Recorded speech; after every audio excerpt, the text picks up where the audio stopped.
Champagne. Would a sparkling wine by any other name taste as sweet?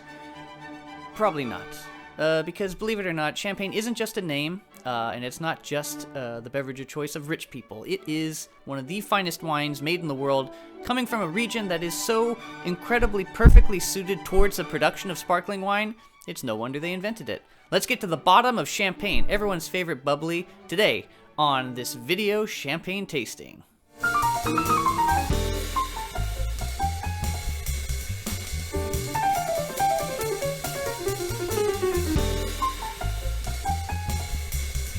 Hello, I'm Owen Thayer. Thank you so much for joining us, and I will be your guide tonight on this video exploration of the world of champagne as we taste through these 4 fine bottles of real, honest-to-goodness, not even fooling here, from Champagne, France, champagnes.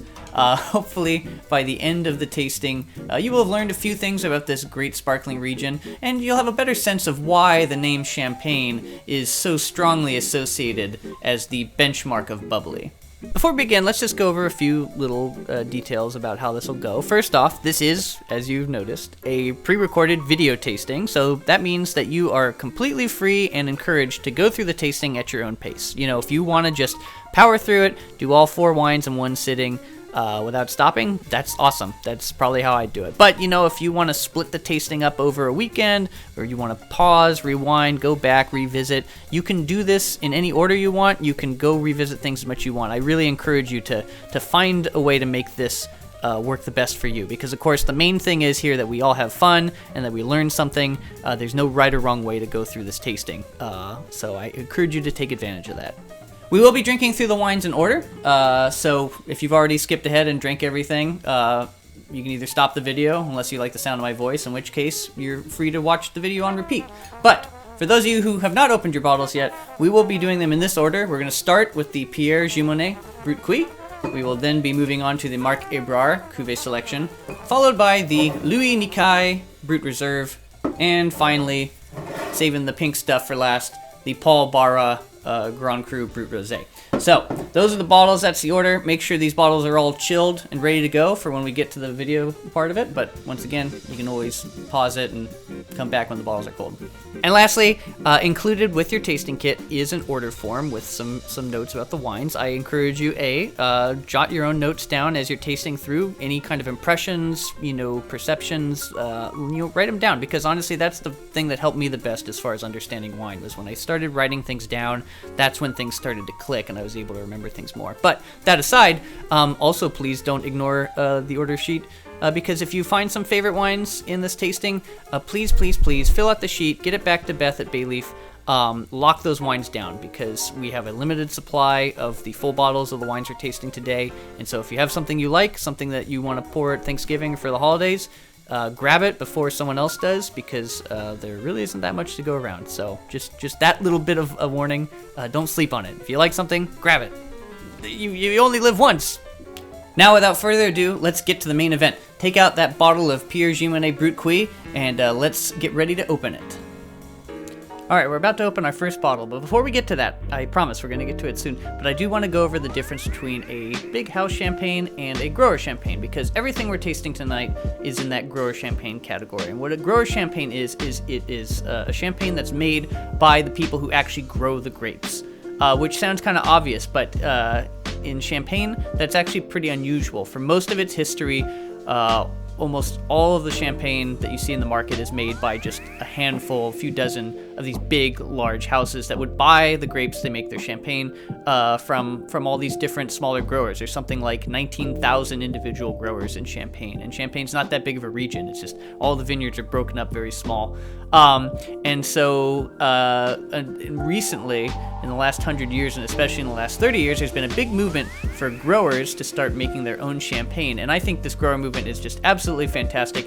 It's where you really see a distinction in style from one grower to the next, whereas the big houses are all about consistency, marketability, making more of a commodity rather than a truly fine wine in the sense of terroir. And growers are quite the opposite. They're small little producers, really have their heart and soul in it, and that's where you really get a unique sense of the character of Champagne and its potentiality and the variation from vintage to vintage. So anyway, just wanted to do a quick plug for growers, but why talk about it when we can taste it? Grab that first bottle, and now we're going to go over how to open it safely, because of course corks do tend to pop out of bottles and can pop your eye if you're not careful. So you always want to make sure you open it the safe way. It's the first big rule.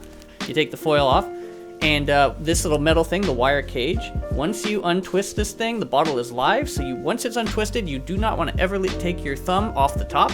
So while holding on the cork, don't twist the cork. Here's the pro tip: twist the bottle. It'll give you more control, and already immediately you feel that cork getting pushed out by the pressure. And then bonus points if you do it super silently, but I feel like just letting it go boop, because, you know, that's fun too. But the Psalms always try to get it going as quiet as possible. But anyway, let's give this guy a taste. This is the Pierre Gimonet Brut Cuit, and let's wet our whistles, so to speak. Yeah, and you can see, look at that clarity, really fine, delicate color on this. Yeah, and that really citrusy little green apple and whatnot. Let's give it a taste. Yeah, and so Pierre Gimonet always makes one of the driest, crispest styles of champagnes. Really clean, really laser focused, minerally. This is the kind of wine you serve with oysters or like seafood or more delicate things, but it'll work with like the big heavy classics like fried chicken and popcorn. But really, this is such a refined style of champagne. It's why I always put it in the tasting, because I really love this wine a lot. And it's actually, this year's drinking very well. This is tasting really, really good to me right now. It's the first wine of the tasting, so maybe my palate's just ready to go or something. But so with champagne, everybody kind of tends to assume that champagne is made from champagne grapes, but really they're made from largely the same grapes you see in other vineyards. The three primary grapes are Chardonnay, Pinot Noir, and a third grape you don't really see anywhere else. It's a red one called Pinot Meunier. And so each of these three grapes imparts a different aspect to the wine. Chardonnay tends to be the driest, crispest, highest acidity, more of those citrusy green apple flavors. Pinot Noir tends to impart more body. You get these kind of more of red fruit like strawberry and some floral notes. And then Pinot Meunier, that tends to be, it's considered the fruitiest. It's really more of is it a nice raspberry, red berry kind of spicy note to it. So each three grape has its own unique characteristics. And virtually every champagne you see on the market is going to be a blend of one or all of those different grapes. It's just different proportions. And so in this case with the Gimonet, based on what we described and what we taste, if you can guess, what do you think the grape is in this one? If you said Chardonnay, congratulations, you have an excellent palate, or you read ahead to the notes. And either way, you're a clever person. But yes, this is a 100% Chardonnay wine, which is why it has such a laser focus, why it's so crisp and clean. And so being 100% Chardonnay, this is what you would call a Blanc de Blanc. And that's not just champagne. Any sparkling wine that's made entirely from white grapes, in particular Chardonnay, is referred to as a Blanc de Blanc. The opposite would be a champagne made entirely from the red grapes Pinot Noir and Pinot Meunier. That would be a Blanc de Noir. So if you really like this crisp style of champagne, Blanc de Blancs are the way to go. If you like something a little darker, more broody, more body and texture to it, Blanc de Noirs are kind of the opposite of that spectrum. And Gimonet comes from the world capital of Blanc de Blanc. They actually come from the sub-region of Champagne called the Côte de Blanc, which is named after the white chalky soils in the region, but it is conveniently also a region that's entirely planted in Chardonnay. I think there's very, very tiny amounts of red grapes. It's almost entirely Chardonnay, the whole region.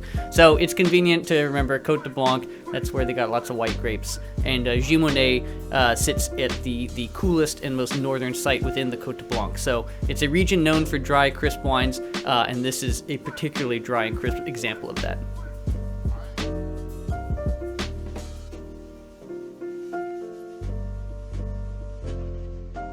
Before we move on to the next wine, let's take a moment to go over the history of Champagne as a wine region. How did we arrive at this current lovely state in which we find it?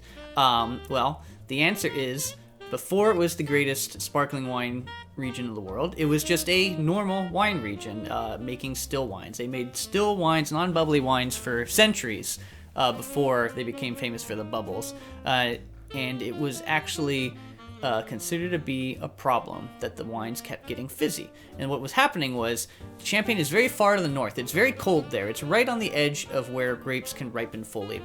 And so they would be fermenting the wines, and then it would get cold, and all the yeast would basically go to sleep, and they'd stop fermenting the wine. So the winemakers are like, okay, cool, our wine's done. So they'd throw it into casks, and they'd bottle it, and they'd put it in their cellars, and they'd, go to bed for the winter thinking, oh boy, I'm so excited to drink our nice still wine. So then when spring would roll around, the temperatures would go up, the yeast would wake from their slumber, they'd take a look around, they'd have a cup of coffee, and they'd be like, okay, time to get back to work, and they'd pick up right where they left off with that half-done fermentation. And they would ferment the remaining sugars, which would create a little more alcohol, but a byproduct, importantly, of fermentation is CO2. And normally, you let that CO2 bleed off, but when it's trapped inside of a bottle, there's nowhere for it to go. And so it carbonates the wine, and then when the monks would go to open up their bottle of wine, they would just be absolutely horrified. They'd be like, oh no, it happened again. How do I stop this? My wine's all frothy. They thought it was a really big problem. And it wasn't just a matter of taste. I mean, these bottles in the cellars would explode violently. And so it was kind of dangerous too. They'd actually have, like, the cellar masters would have these special masks to protect their faces while they're changing out bottles and stuff. So it was considered to be a big problem, and it's a sad irony that Dom Perignon, the man himself who has been lauded as the founder and creator of sparkling wine, who supposedly said, I'm tasting stars in my glass, and they've got statues of him all over the place.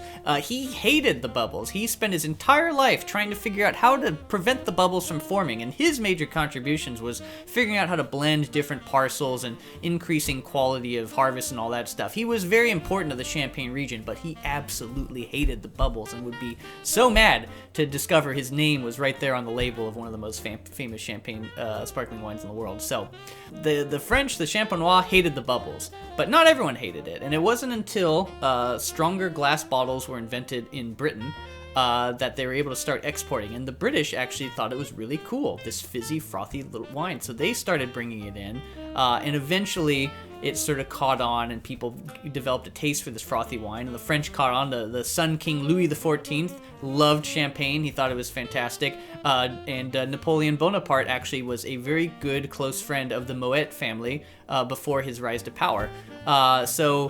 Eventually people figured out, hey, these bubbles are fun. And then with the Industrial Revolution and railroads and advances in science, they were actually able to figure out, okay, what is actually happening with this fermentation stuff? They were able to control a little better, and new technology actually allowed them to produce the wine at scale in a mass quantity where they could actually make it commercially viable. And so the production and sales of champagne in the 1850s just skyrockets, and it just never stops going up. I mean, they do such a fantastic job promoting themselves as this distinct, iconic wine that it just takes over the world, and it becomes the celebration wine of choice of courts of kings and queens and kaisers and presidents all over the world, and remains still to this day. Unfortunately, they're somewhat a victim of their own success in that Champagne has largely not been considered a wine region of terroir until very recently. It's really been more of this product of these large houses, these consistent styles that, like, you can't taste the vineyard, you can't taste the place so much. But I would argue that with the grower champagne movement, that is completely different. I think that these wines that we have in this tasting here all show very unique qualities and characteristics that are linked to the sites where they're grown. So like any wine region in the world, Champagne does continue to evolve. It does continue to develop, and we're seeing that in these grower wines, and I just think it's super exciting, and it's just so much fun too to see our own perceptions of Champagne evolve over time too. Anyway, enough of a history lesson. Let's bust out the second wine. Let's get that Marc Ebrard cuvée selection going.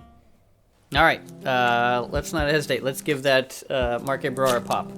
Get that foil off of there. It's in my way.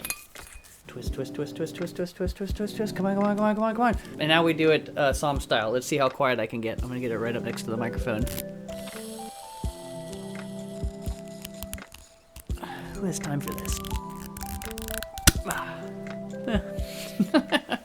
I was told that doing it quiet was the way the professionals do, but I feel like anytime I've watched a professional do it, they're usually chopping the top of the bottle off with a sword, so I don't know what's correct. Anyway, Marc Ebrard, This is a great wine in the tasting because it offers a nice little counterpoint to the Gimone, which, as I noted, was 100% Chardonnay. The Market Brar is actually 65% Pinot Noir and 35% Chardonnay. So now this should be a good indicator of, just what Pinot Noir is bringing to the table.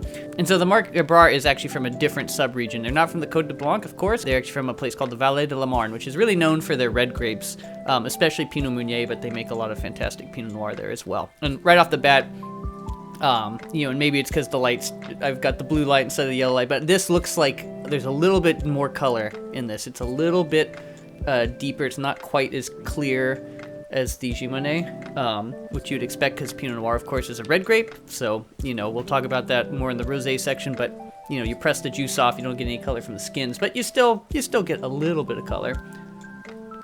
Oh, and right off, like this nose, this one is completely different. This one is much, it's almost like slightly like earthy, more robust. There's a kind of like spicier, like there's a lot going on here actually.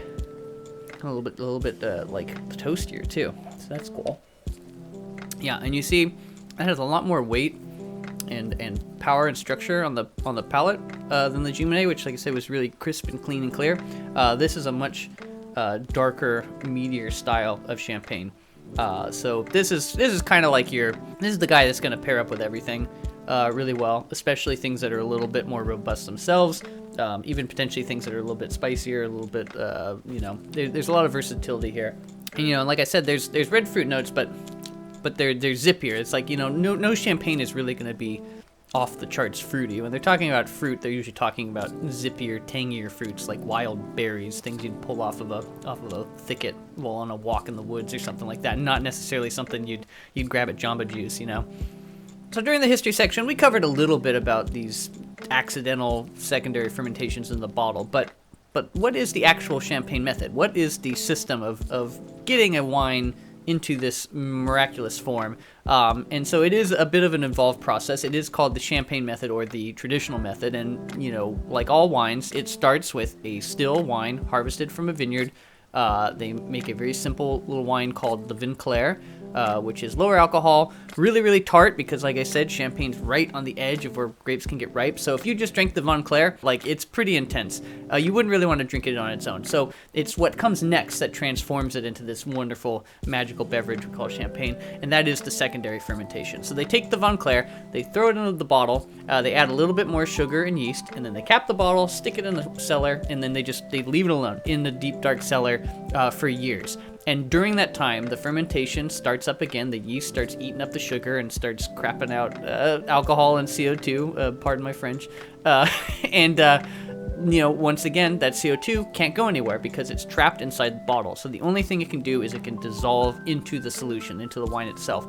So this is a natural form of carbonation, and unlike artificial carbonation where you're just jamming CO2 bubbles into a tank, these bubbles get very, very fine, and the longer the wine ages in the bottle, the finer and silkier those bubbles get, until some houses will age their top wines for 10 plus years, and the bubbles get so fine that you can't even distinguish them. They're literally like a mousse, like a cream. They're so fine. That time in the bottle is critical to the texture. It also allows the wine to sit in contact with the yeast cells, which also impart flavor. I mean, in the case of this Ebrar, a lot of that toasty, brioche flavor that we're getting on the nose, that is 100% from sitting on the yeast cells, which impart that flavor and complexity to the wine as well. But of course, yeast, most people want their wine clean, so you got to get that yeast cell out. So that's where the whole riddling thing comes, where they turn the bottles gradually upside down so that all the yeast collects in the neck of the wine, and then they freeze the neck of the bottle, open the top, out pops this plug of ice and yeast.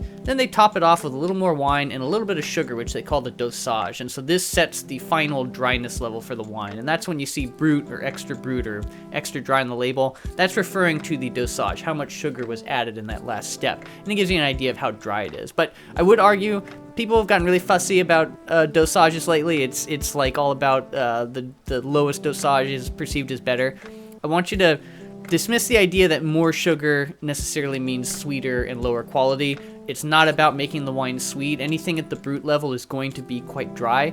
It's all about balance. It's all about adding just the right amount of sugar to balance that naturally high acidity with the flavors to bring out more of those flavors and make a complete wine. It's just the same concept of when you add sugar to a tomato sauce. You know, you're not trying to make the sauce sweet, you're just trying to tone down that acidity, bring out the flavors. The wines we've been drinking today, both the Ebrard and the Gimonnet, are both at 6 grams per liter, which is at the very bottom of the Brut scale, which goes up to 12. By comparison, a bottle of Saint Michel Riesling has 20 grams per liter in it, and a bottle of port has 100 grams per liter. So that gives you an idea of that sweetness scale. But below 10 grams, most of us can't even really detect that level of sugar. All right, well, now that you are an expert in the champagne method, let's move right along to the next wine. Get out your Nikkei Brut Reserve.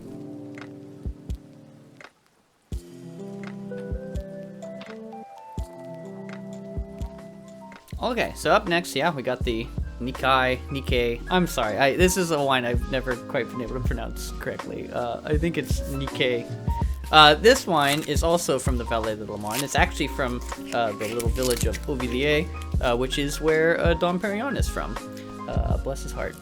What's fun about this wine and why it's in the tasting is because this is going to be our introduction to the lovely Pinot Meunier grape. This is actually equal parts Pinot Meunier, Pinot Noir, and Chardonnay. So it has all three of the grapes in there, and you'll see what the Pinot Meunier brings to the table. Hopefully it should shine through. Should I do quiet or loud? I'm just going to do it standard Owen operation. A little faster. Yeah, nice little pop. Of the three grapes, Pinot Meunier is sort of the one that's looked down upon the most historically. It's generally considered to be just kind of a basic blending grape that you pump into your champagne to give it a little oomph. That's historically speaking. More contemporaneously, Pinot Meunier is finally getting its due. There's certain growers who've always been dedicated to the grape who've shown that no, if you pay as much attention to your Pinot Meunier as you do your Pinot Noir and your Chardonnay grapes, you get really, really good Meunier. And so people are really starting to come around to the idea that, hey, Meunier is no third stringer. And I've always been a big fan of Pinot Meunier. I'm a big fan myself. So let's see how this one shows. So this is this actually, I mean, it makes sense because it's got all three grapes in there, but I find that Pinot Meunier has this distinctive kind of raspberry, kind of plummy element to it, a little hint of spice, but you've got in there too, like the citrus from the Chardonnay, and there's a little bit of strawberry from Pinot Noir. So, you know, you would expect with a great wine with all three grapes in it that it would have a nice overreaching element of the whole region, and I think on the nose at least, this certainly does. Yeah, so that's clean. It's got nice zippy berry fruit, nothing overwhelming, and the bubbles on this are really fine too. And so the previous two wines we had, they were aged for 30 months in the bottle, which is a little more than standard. This one is aged 4 years, so a little bit longer, so it's more time for those bubbles to finally settle in the solution. And so we've talked about vineyards, we've talked about grapes, we've talked about how long you leave it in the bottle fermentation, all that. But there are other elements that go into the character of a champagne. Like any other wine, the winemaking itself is a big factor in how you're going to modify the flavors that you get out of the ground and out of the fermentation. And so there's three big ones to consider with champagne. The first being to oak or not to oak. In champagne, typically, most of the wines are vinified and aged in stainless steel or something neutral like that. But some of the higher end champagnes will use oak barrels. Now, we're not talking about new American oak or anything that's going to impart those vanilla or baking spice flavors. You know, you're never going to find a champagne that one would describe as being oaky. These are neutral, older barrels that don't impart any flavor of their own, but what they do is they allow a little bit of oxygen to interact with the wine as it's aging as a Von Clair. And that's the thing too, that no one's using oak on already sparkling wine. That wouldn't make any sense because your bubbles would bleed through it. No, they're using oak barrels at that first stage when it's a still wine before it goes in for the bottle fermentation.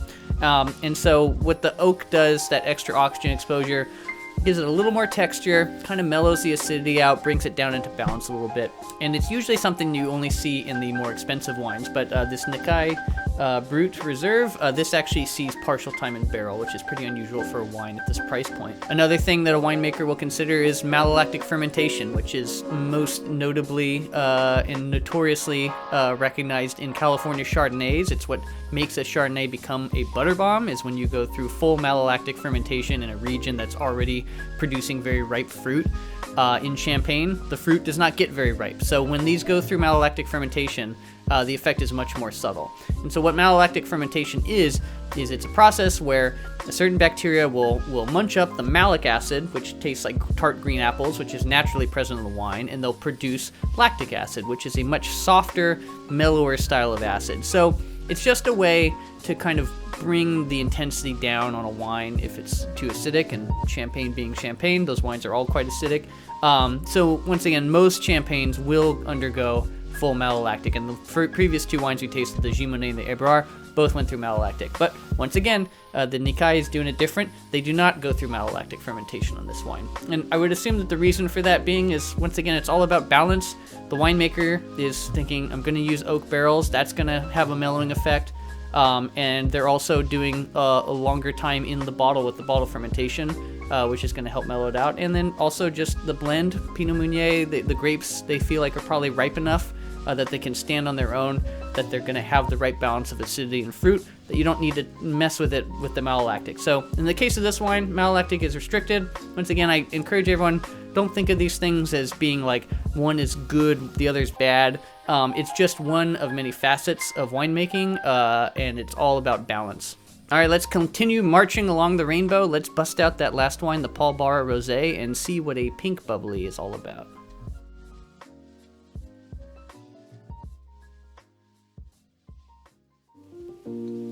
All right, last but not least, let's get rosé. Yeah, that's right. This is the Paul Barra Grand Cru Boozy Rosé. And when I say boozy, I don't mean alcohol. This is actually from a little village called Boozy, which is really fun to say.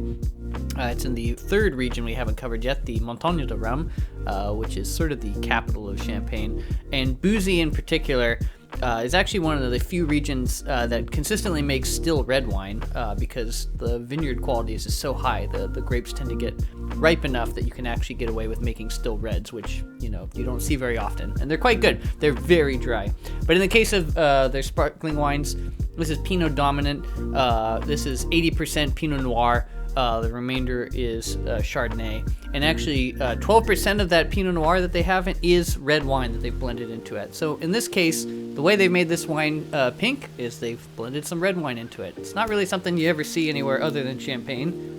And so we haven't really talked about vineyards either in terms of classification, but these are Grand Cru vineyards. And so in the world of Champagne, the same as Burgundy, you have your standard village level vineyards, and then you've got your Premier Cru, which are the next tier up, and then Grand Cru vineyards are considered the best. Ooh. A Grand Cru vineyard, to be designated as such, needs to basically be absolutely ideal for grape production. You're talking about the finest soils, the best microclimate where grapes get nice and ripe, good aspect on the vineyards so they get as much sun as possible. So in general, you see Grand Cru on the label, you know it's going to be something special. So let's give this one a shot. And so yeah, so that is a nice, fairly pale rosé. This is definitely not a dark color. And I think a lot of times people assume, oh, pink wine, rosé, it's going to be sweet.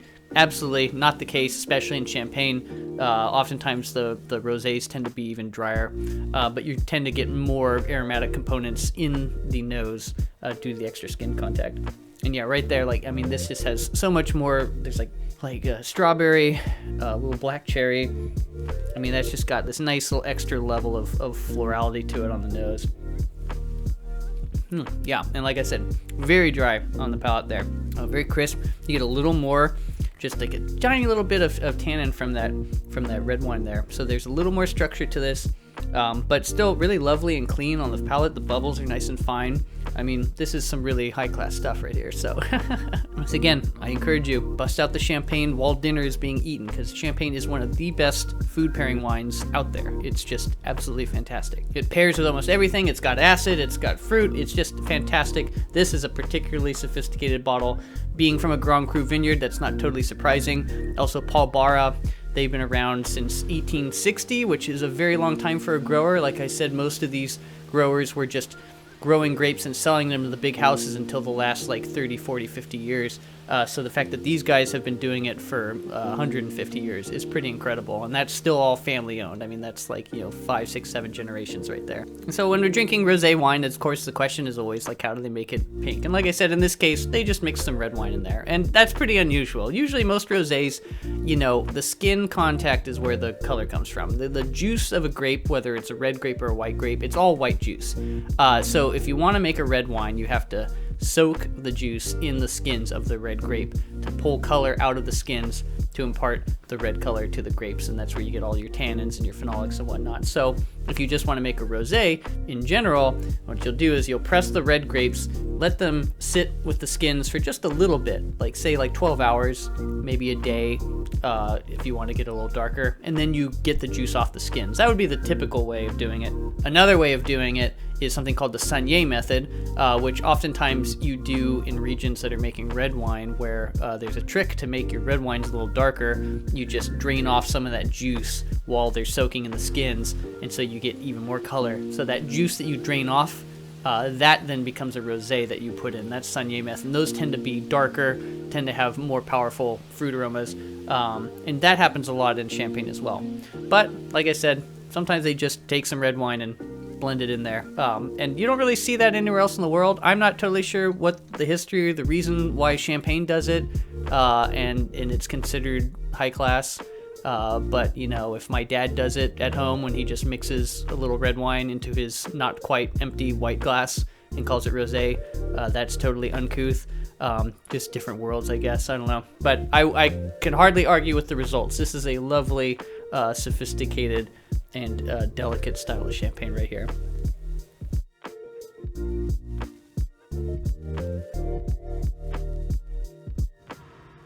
And there you go, we've made it. We have survived the incredibly arduous task of drinking through 4 bottles of really nice grower champagne. I hope you guys feel good about it. Give yourself a pat on the back. It was quite the endeavor, and you guys really pulled through. If you're tasting with somebody else, give them a pat on the back too. You guys really did it.